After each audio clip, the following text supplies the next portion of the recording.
Dear student, in this video lecture, we will see the concept of polymorphism in VB.NET. So what is polymorphism? It is the concept that different objects have different implementation of the same characters.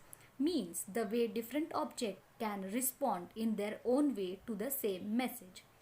The ability to reuse the classes and object is an important benefit of object-oriented developing language.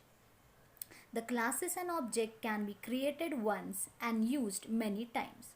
The object-oriented programming language comes with class library that contains predefined classes which are used by programmers. Now we will see an example. Consider two objects. One is representing a car, that is Honda City, and another is representing a car, that is Porsche. They both are the cars, and that is they both are driven from the class called as car, and they both have a drive method, but the implementation of that method could be different as per the model and the company. So now there are two types of polymorphism, that is compile time polymorphism, which is also known as early binding, and runtime polymorphism, which is known as late binding. So the Visual Basic introduced a very limited support for polymorphism in Visual Studio 4.0 through the use of late binding. Late binding is the technology for code to determine at runtime what properties and methods a given object provide. This allows code to create any object and attempt to call a method property of that object without knowing whether the object supports the method at compile time.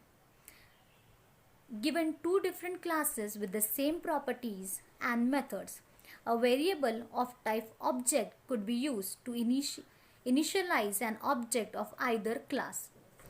This worked but did not prove any type safety at compile time. So now we will see what is compile time polymorphism. In this, it uses overloading. Compile time polymorphism is nothing but method overloading. In method overloading, a function can perform different action with the same function name but having different argument. Overloading means the use of same thing for different purpose. Using polymorphism, we can create as many function we want with one function name but different argument list. The function performs different operations based on the argument list in the function call. The exact function to be invoked will be determined by checking the type and the number of arguments in the function. So we will see an example. We will see an example. Over here we have created two functions having same name but different parameters. The first function contains two variables and the second function contains three variables, but the names are same. So over here the overloading method is add nums, and after that when we create an object, so while passing the parameters for accessing the first function, we have passed two values as the function contains two arguments, and for accessing the second function which have three variables, we have passed three values, and the output is as 5 and 9. So now we will see the runtime polymorphism. The runtime polymorphism is nothing but method overriding. It works in tandem with inheritance. Method overloading is concept where even though the method name and parameters passed is similar, the behavior is different based on the type of the object. By default, the derived class inherits method from its base class. If an inherited property or method need to behave differently in the derived class, it can be overridden. That is, you can define a new implementation of method in derived class. The overridable keyword is used to mark a function as overridable. The keyword overrides is used to mark that a function is overriding some base class function. So over here, overriding means the function have same name and same number of parameters. For example, I have created a class over here called as animal, and after that I have inherited two classes. First is dog and another is cat.